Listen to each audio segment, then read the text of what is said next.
Hello everyone. I've been wanting to do this for quite some time. Like a lot of people have, like my friends, family, some friends, everyone has been asking a lot of questions about Canada PR and how did I get there and all those things. I'm officially quarantined here. I've tested negative, but I've been in contact with someone who's tested positive, so I've been asked to quarantine. And yeah, this is my hotel room, and I've just like moved myself away from the direct contact and kind of isolating. I will be isolating for the next couple of days until the public health officials tell me. So I thought, why not use this time to productively do a video, like a start a vlogging kind of a thing. And I thought, what better topic than to start something which all my friends have been asking me to do for quite some time. um, I don't know if the view is right. Yeah, so to start off with, my name is Anna, and I am originally from Bangalore, India, and yeah, I did my schooling, my college, my MBA, everything from India, and I have been here um, since 2017, on and off, and since for the past 2.5 years, I've been here in Canada. And I thought I'll just share some informative tips about PR and how did I come here, how did I get a job, and so on. Yeah, so let's start now. So the first thing that I did back in I started my process in 2016, in the beginning of 2016, and in Bangalore. So I've ever since I finished my MBA, I wanted to go to Canada or Australia for better career opportunities, and of course for financial improvements, and in general I love traveling, so that's one of the reason that like I moved here. So um, yeah, so the process is pretty simple. I want to summarize it because the process that I did back in 2016 and the process right now, there's like a lot of changes, but like the base rule will be same, the criterias would be more or less same. That's my AC which is making the noise. So yeah, to to uh, how do I start? Like, yeah. So first, number one, you should be under 30. I'm talking only with respect to PR, permanent resident visa, which is valid for 5 years, and it's an open work permit. You can come work here. You'll be as equal as a citizen here in Canada. You have all the rights. You can apply for even government jobs and whatnot. Um, it's the best visa to come here, and if you have long term goals to be in this country. And yeah, so number one, you have to have mm, like a master's degree is usually beneficial because you get extra points for it, because the process is through. So how PR works is like your visa, you apply using a form in CIC website, and it's a PR application form. You go apply your visa application there with all the required documents, and your application goes into a pool, and they have a cutoff mark, like you have like a point system there, and you have a cutoff mark. And based on that, like you will if you are above your cutoff mark, your profile gets picked up. If it is below the cutoff mark, then you do not get picked up. So it's a pretty simple process. It might sound simple over a video or to tell, but like it's a time consuming process. You require a lot of perseverance to ensure that like you keep on trying. It wasn't very easy for me as well, but like yeah, I had the support of my family and my friends to keep me pushing. And usually I'm a very determined individual, and I never give up so easily. So yeah, to start off with, like you have to get your IELTS marks you have to write your IELTS, the international English language test, and then you have to at least score a minimum of 6.5 or a 7 to be eligible for a higher score. And you have to get your certifications attested by WES, which is the World Health World Education Services, and they attest your certification. They go through your original documents. I'll get to the detailed process when I go to that part. So, and then you have to get your experience certificates from all your employers that you have worked for, and then you choose a domain. You choose a domain which is your work. For example, if you are an engineer, then you choose your engineering as a domain, or if you are a content writer, you choose content as your domain, or editorial as your domain, or whatever. And then you have to make sure that you have at least 2 years of experience from the same domain. And you get your experience letter from your company detailing what duties and responsibilities that you carried on, and then you get it attested from the employer. And all these documents, along with your mark sheets, 10 standard, 12 standard, your degree and masters, whatnot, and then you put it in your application and send it to you apply it in the CIC website, and then you wait for 90 days to receive your ITA, which is an invitation to apply to come to Canada. Using that ITA document, you can come to Canada, and you have 90 days to write to them with your an address, and they verify all the details. They issue you a PR card with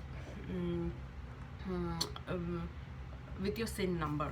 Your SIN number you'll receive it in the ITA, but like your PR card also will have all the details, and that's when like you will be an official PR citizen of PR, not a citizen, sorry, PR candidate of Canada.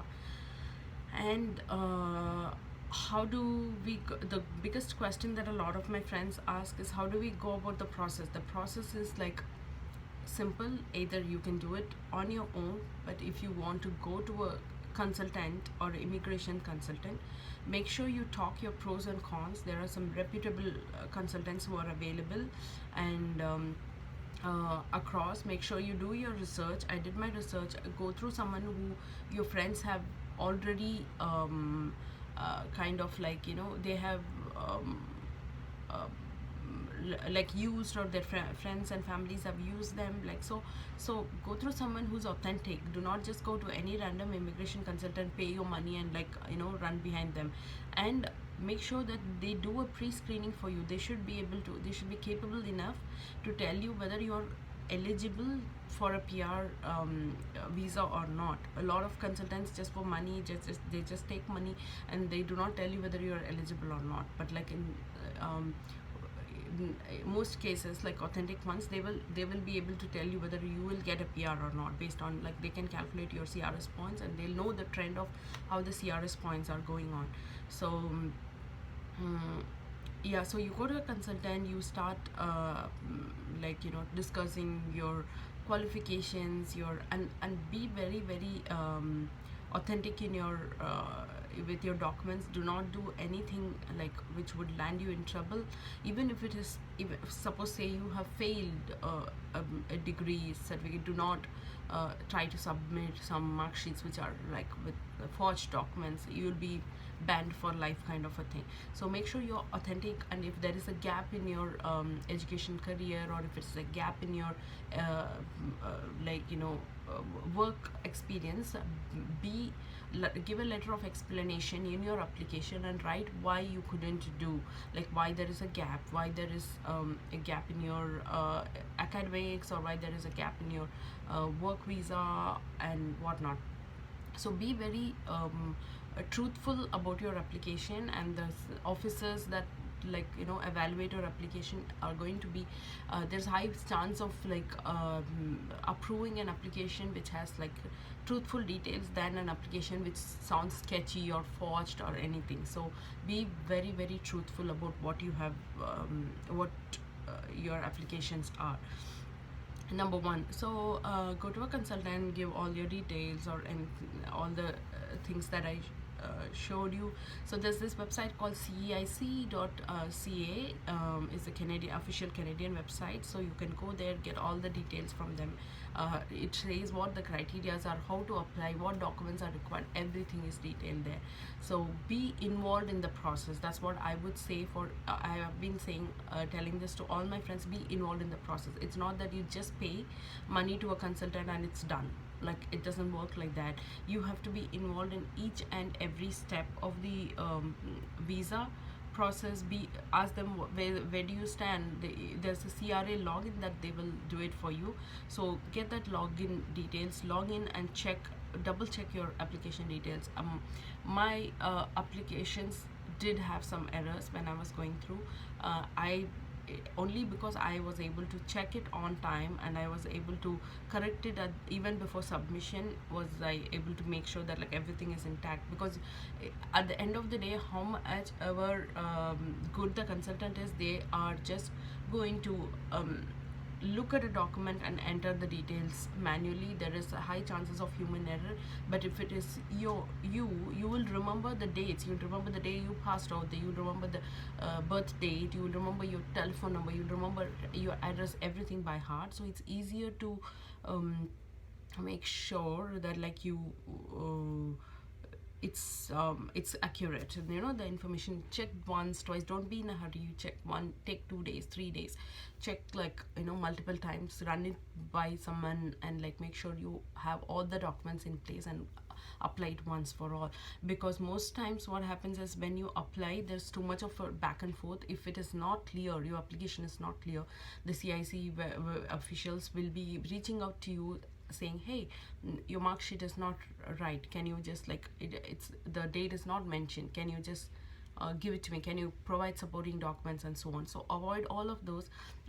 What I did was I submitted everything. So especially for Indian citizens, like I don't know how many of you know, so my dad was from the army, so we moved like a lot of places in India. So each state has a different way of nomenclature. For example, my name in the south in Chennai would be Anna, and so some other place would be Anna A, some other place would be Anna with my last name. So it keeps changing. So make sure that like you are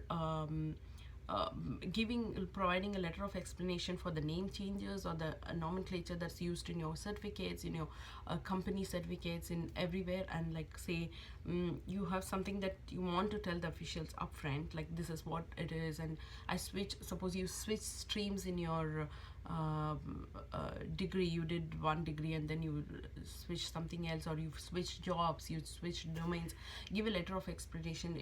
It's always handy whenever the officials know that like you are authentic about what you're trying to say. So that's that. Yeah, I'm not recalling anything else to tell in particular. And yeah, you should have some funds to survive here, usually around 12 to 15,000 Canadian dollars, which is the minimum requirement that they recommend. But I am not sure how it has changed and everything. Make a FD, keep it in your account, and like, you know, use it very wisely. And how do we get a job here? How do you come here? What do you do for accommodation? What do you do for your job search? What do you do for you know, socializing? Everything I'm going to cover in bits and pieces in different videos, but this was just an introductory video for the PR process, and I hope it helps people. Thank you. Bye.